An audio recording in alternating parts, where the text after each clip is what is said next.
नमस्कार। आज हम काफ़ी इम्पोर्टेंट टॉपिक पे बात करने वाले हैं।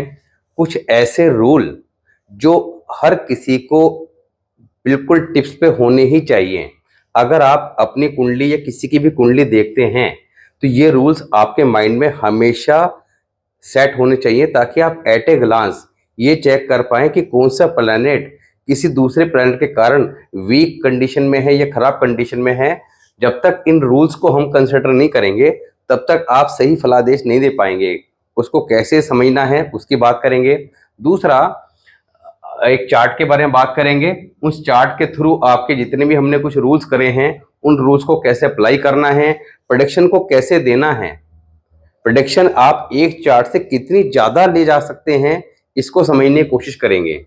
ऐसा नहीं है कि एक चार्ट देखा, दो चार प्रेडिक्शन दे दी, छुट्टी। आप एक चार्ट से 100 200 कितने प्रेडिक्शन दे सकते हैं उसको समझेंगे। तो यहाँ पर स्टार्ट करते हैं। सबसे पहले ग्रामर के कुछ रूल के बारे में जो आपको हमेशा बहुत ज़्यादा काम आने वाले हैं। कैसे?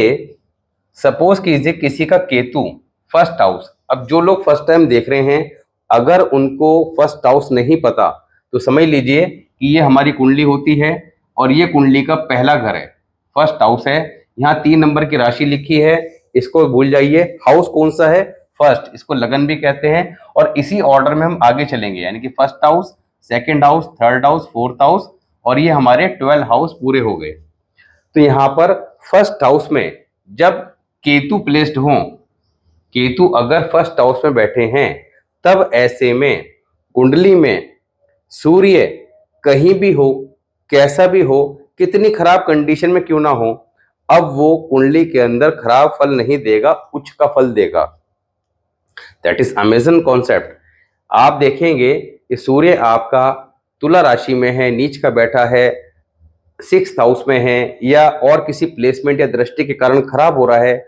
आप समझेंगे सूर्य बहुत खराब है, मगर उस कुंडली में सूर्य कितना भी खराब क्यों ना हो, अब खराब फल नहीं देगा। तो ये बहुत इंपॉर्टेंट रूल है। सेकंड, केतु अगर सेकंड हाउस में हो, केतु सेकंड हाउस कौन सा है? जहां 4 नंबर लिखा है, सेकंड हाउस में जब केतु होगा तो यहां पर ये शुक्र को डिफेंड करेगा। अब शुक्र कुंडली में कहीं भी हो, कैसा भी हो। अब कई बार आप लोग सोचते होंगे कि जैसे हमने कॉम्बिनेशन की बात करी है, सूर्य शुक्र, सूर्य बुध शुक्र, इस तरह के जो कॉम्बिनेशन, सूर्य शुक्र प्लस राहु, ये इस तरह के कॉम्बिनेशन जब कुंडली में बने होते हैं तो यहाँ पर मैरिड लाइफ में चैलेंजेस रहते हैं, रिलेशनशिप चैलेंजेस रहते हैं।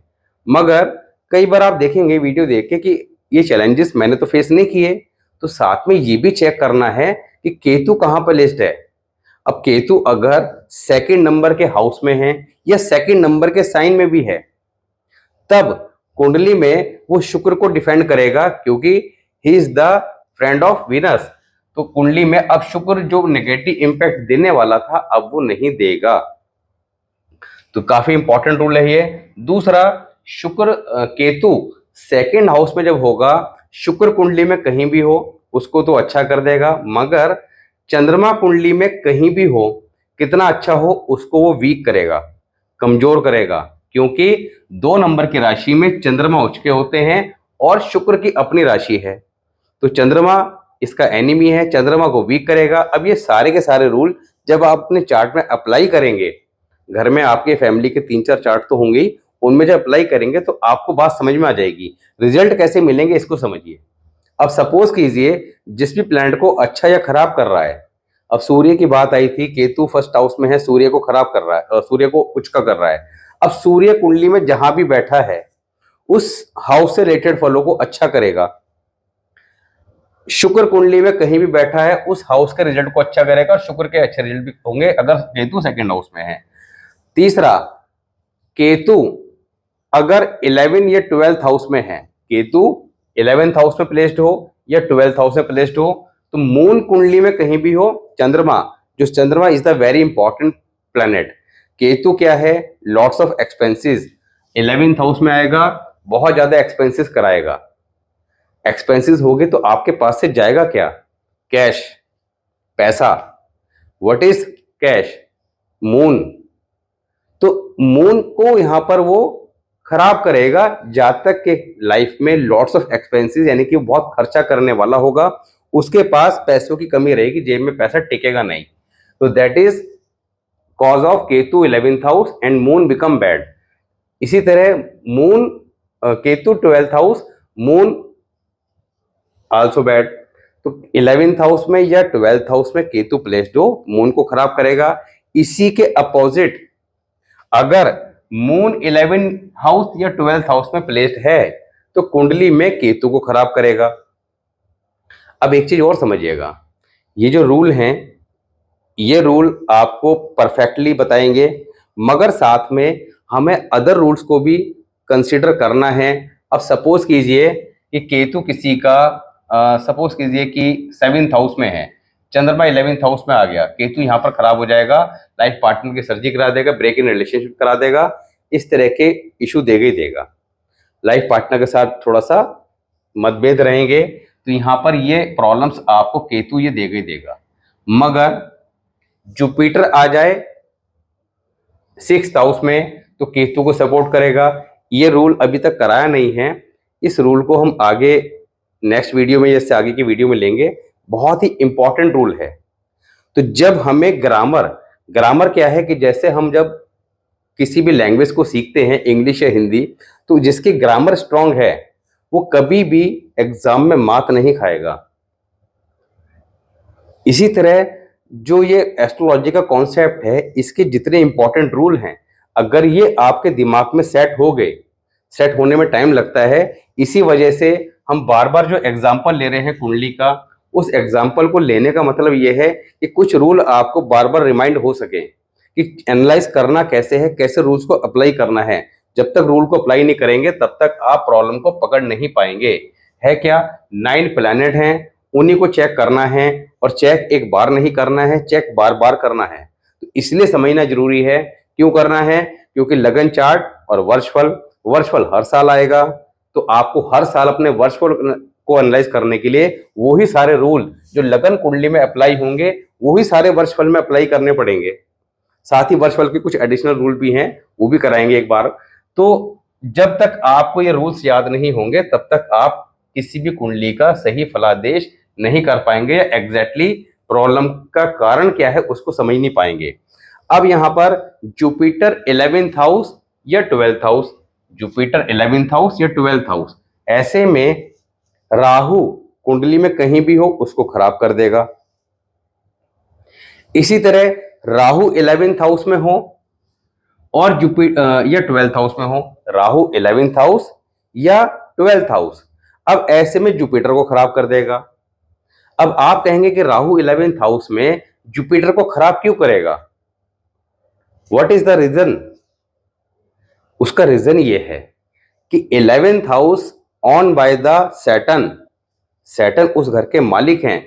11th हाउस के अंदर जुपिटर कारक हैं, जुपिटर कारक हैं, और सैटर्न क्या है? ऑनर। 11th हाउस के ऊपर जुपिटर का कंट्रोल उतना नहीं रहता। 11th हाउस पे जुपिटर का 50% ही कंट्रोल रहता है, मैक्सिमम जो होल्ड रहता है वो सैटर्न का रहता है। अब Rahu is the friend of Saturn.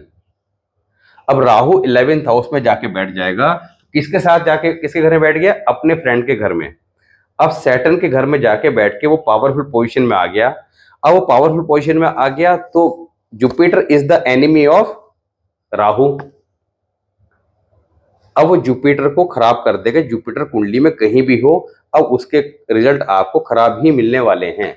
And what is Jupiter? Jupiter is हमारी इज्जत, शोहरत, किस्मत। तो यहाँ पर जुपिटर की रेमेडी हमें लगातार करनी होगी, कुछ रेमेडी लॉन्ग लाइफ, कुछ रेमेडी अकॉर्डिंग टू वर्षफल, तब जाके वो जुपिटर आपका ग्रेजुअली ठीक होना स्टार्ट होगा और लाइफ के स्ट्रगल खत्म होंगे। इसी प्रकार मरकरी 2nd हाउस में, तो मरकरी जब 2nd हाउस में होता है तो यहाँ पर जुपिटर बृहस्पति को खराब कर देता है। मरकरी 3रे घर में होगा तो ऐसे में जुपिटर मरकरी 2nd हाउस की वीडियो में बता रखा है कि father in trouble.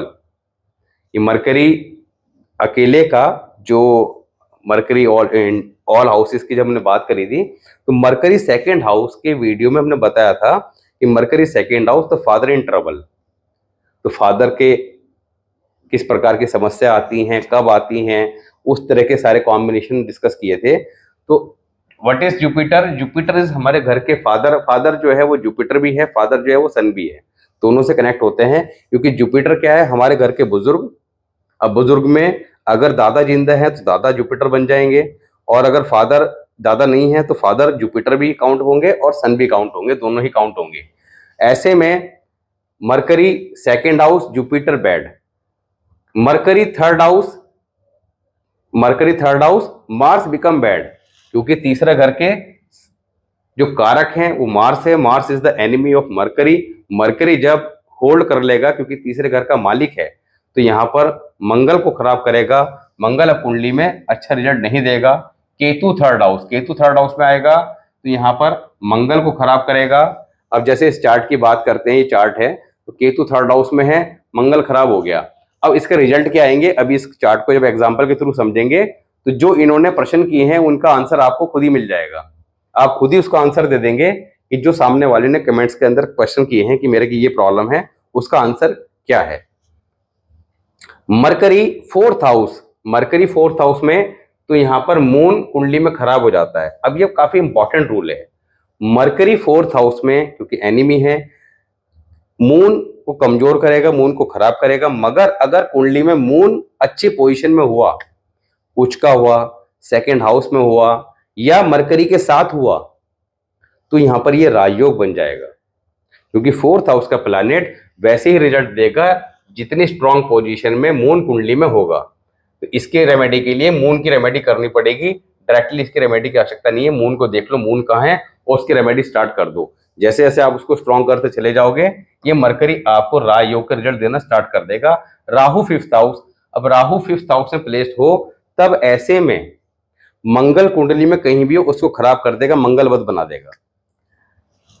Sun sixth house, अब सन सिक्स्थ हाउस में प्लेस्ड है, तब ऐसे में मंगल कुंडली में कहीं भी हो उसको काफी ज्यादा स्ट्रांग कर देगा, अच्छा कर देगा। इसी तरह मंगल अगर सिक्स्थ हाउस में है, मंगल सिक्स्थ हाउस में है, यानी कि सन है तो मंगल को करेगा, और मंगल है तो केतु ने जैसे सन को उच्च का किया, ऐसे मंगल सिक्स्थ हाउस मंगल सिक्स्थ हाउस सन को कुंडली में स्ट्रांग कर देगा, उच्च के परिणाम देगा। राहु सिक्स्थ हाउस, अब राहु अगर सिक्स्थ हाउस में होगा तो जुपिटर को बैड कर देगा, जुपिटर कुंडली पे खराब हो जाएगा। तो ये जो रूल हैं ये हमें याद रखने बहुत ज्यादा जरूरी हैं। जब तक आप इन रूल्स को याद नहीं रखेंगे तब तक आप कुंडली के फलादेश को समझ नहीं पाएंगे। और ये आपके टिप्स पे होने चाहिए कि जैसे हम मैथ्स करते थे तो फॉर्मूले जब तक आपके टिप्स पे नहीं रहते तब तक आप सम नहीं कर पाते। इसी तरह ये सारी की सारी चीजें आपके दिमाग में सेट होनी चाहिए। और ये सेट कैसे होंगी? प्रैक्टिस से। आपको नोट्स बनाने होंगे। सभी वीडियोस में मैंने बहुत इंपॉर्टेंट रूल शेयर करे हैं आपसे। देखो, एस्ट्रोलॉजी इतना इंपॉर्टेंट टॉपिक है कि उसको समझना भी जरूरी है, मगर आसान भी नहीं है। अब समझना जरूरी क्यों है? क्योंकि भैया अगर वर्चुअल आपको हर साल कंसिडर करना है, आपकी फैमिली 5-6 लोग हैं, तो किस किस का चेक कराते फिरोगे? फिर चेक कराने के लिए भी सही ऑथेंटिक पर्सन मिल जाए, ये बड़ी समस्या। आधे तो जो है रेमेडी गलत बता देते हैं, मैंने ये भी कई बार देखा है।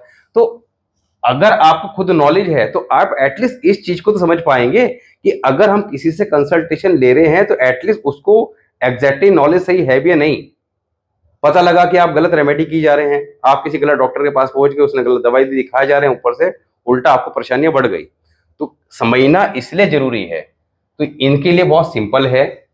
हमें तो 20-20 साल लग गए, मगर जो नॉलेज आपके साथ शेयर की जा रही है ये आप ये समझ लीजिए कि एक तरह से फॉर्मूले बेस्ड नॉलेज है। इसके जब आप नोट्स बनाएंगे, नोट्स बनाने के लिए सिंपल करना क्या है, फ्रॉम द बिगिनिंग जो वीडियो है वहां से आप देखना स्टार्ट करें, एक मोटा सा रजिस्टर मेंटेन करें और नोट्स बनाना स्टार्ट करें। मैं इस चीज के लिए श्योर हूं कि आफ्टर 6 मंथ जब आपकी वीडियोस कंप्लीट होने को होंगी, लगभग 280 के आसपास वीडियोस हो चुकी हैं, तो आप इन सब चीजों को समझ पाएंगे कि हमारे जीवन में अगर कोई परेशानी चल रही है तो उसके पीछे कौन सा फैक्टर काम कर रहा है, एग्जैक्टली प्लैनेट कैसे काम कर रहे हैं। तो ये सारे के सारे आपके जो आंसर हैं आपको मिल जाएंगे। एंड द सबसे इंपॉर्टेंट थिंग कि प्रेडिक्शन या आंसर तो मिल जाएंगे, मगर सबसे बड़ी बात यह है कि आपको ये विश्वास भी हो जाएगा कि ये सब फैक्ट्स काम कर रहे हैं, तो इनको ठीक कैसे करना है, और दैट इज रेमेडी। तो रेमेडी करने का कॉन्सेप्ट क्या है? Some remedies according to birth chart for long life and the some are according to वर्ष 1।